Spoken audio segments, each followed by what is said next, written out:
true repentance.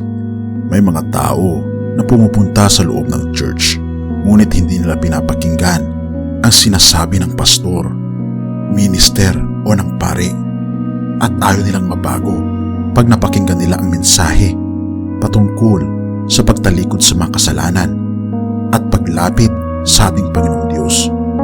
Instead na magsisi at talikuran ang kanilang mga kasalanan, ay kalimitan mga kaibigan, pinapatigas natin ang ating mga puso, na kahit napukpukin ng banal na salita ang ating mga puso, pinapatigas lalo ang puso.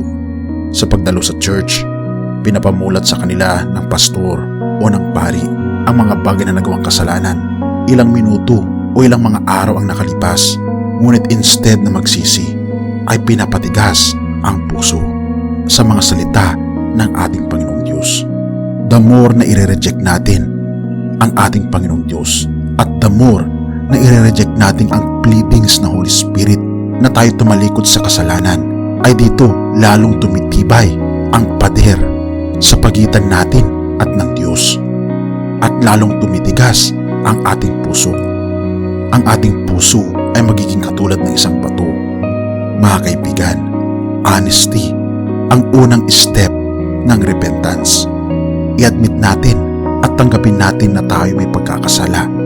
Ano man ito mga kaibigan, nais ng ating Panginoon na maging honest tayo sa ating puso. Alam ba natin na tayo may problema sa kasalanan? Hilingin natin ito sa ating Panginoon dahil natural sa atin ang magkaroon ng defense mechanism. Dinidepensahan natin ang mga kasalanang meron tayo. Ngunit nais ng ating Panginoon ang unang step para tayo ay mapatawad, ay tanggapin na tayo'y makasalanan at tanggapin na tayo'y nagkaroon ng kasalanan. Hindi mo kailangan pumunta sa iyong asawa o pumunta sa pastor. Ang kinakailangan mo lang gawin ay pumunta sa paanan ng ating Panginoong Diyos, sa paanan ng ating Panginoong Yesus, at hilingin ang kapatawaran at tanggapin na tayo'y nagkasala. I-accept natin na tayo may problema at tayo maging mapagkumbaba sa paanan ng ating Panginoong Diyos. Oo mga kaibigan, pagpapakumbaba na tayo ay walang-wala. Pagpapakumbaba na tayo'y nilalanglang ng ating Panginoong Diyos, na tayo'y walang-wala kung wala ang ating Panginoong Yesus. Pagpapakumbaba ang isang hakbang din patungo sa true repentance. At sa pamamagitan nito, ang ating Panginoong Diyos ay bibigyan tayo ng bagong puso. Bibigyan tayo ng malinis at dalisay na puso, na katulad mga kaibigan sa panalangin ni Haring David, "Create in me a clean heart, O God, and renew a right spirit within me."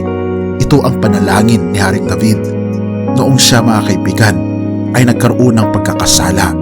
Noong kasi siya ay natukso isang araw, nakita niyang naliligo si Bathsheba at natukso ito at sinipingan niya ito kahit na may asawa pa si Bathsheba, at kinonfront siya ni Prophet Nathan sa kanyang nagawang kasalanan.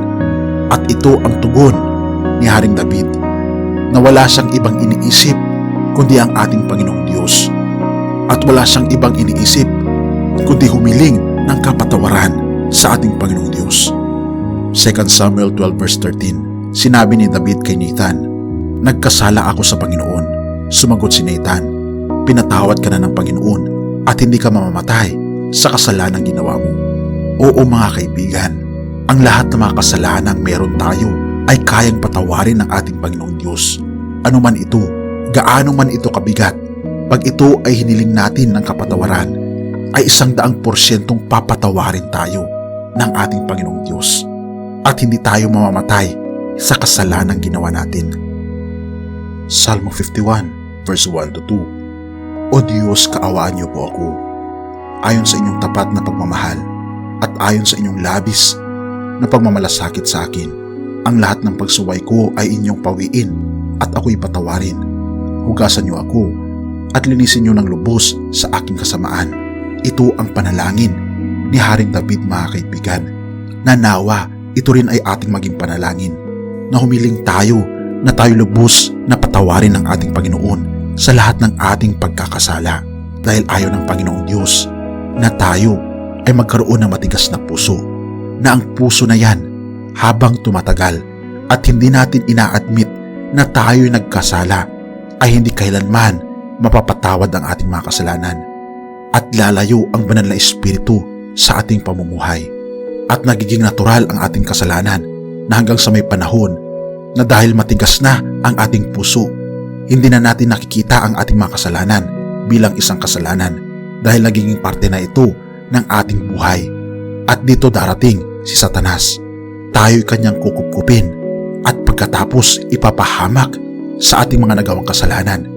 Nahahantong mga kaibigan sa kamatayan at nakakalungkot dahil ito ay hahantong sa kamatayan sa impyerno. Ito ang pinakagul ni Satanas. Ayaw niya kasi na tayo'y magkaroon ng true repentance. Ayaw niya kasi na tayo ay lumapit sa ating Panginoon. Gusto niya na mahiya tayo na lumapit sa ating Panginoon. Ipapadama ni Satanas na hindi tayo karapat-dapat sa kapatawaran ng ating Panginoong Diyos. Ngunit ang ating Panginoong Diyos ay taliwas sa binabanggit ni Satanas. Mga kaibigan, ang ating Panginoong Hesus, ang ating Panginoong Diyos ay lubos na maawain. Anuman ang ating mga nagawang kasalanan ay kanyang papatawarin. Ang unang hakbang lang ay magpakumbaba tayo at tanggapin natin na tayo nagkasala. At pangalawa mga kaibigan, hilingin natin ito sa ating Panginoon, ang kapatawaran niya. At pangatlo at higit sa lahat, tanggapin natin ang kapatawaran sa ating pagkakasala. At patawarin din natin ang ating mga sarili. At talikuran na ang mga kasalanang ito. Mga kaibigan, nais ng ating Panginoon na maranasan ang tunay na kaligayahan na walang kasalanan.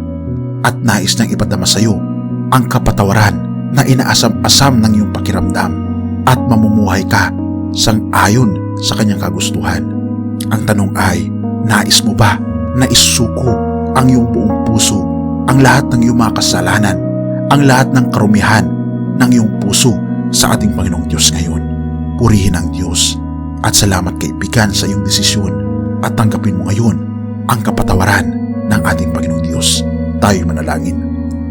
Ama naming banal, na lubos na nagmamahal sa aming mga makasalanang tao, hiniling po namin ng katulad ng panalangin ni Haring David, linisin mo ang aking puso at manahan ka sa aking puso at maranasan nawa namin ang kagalakan na kami nagpasakop sa inyong kagustuhan at mananatili sa inyong kaligayahan.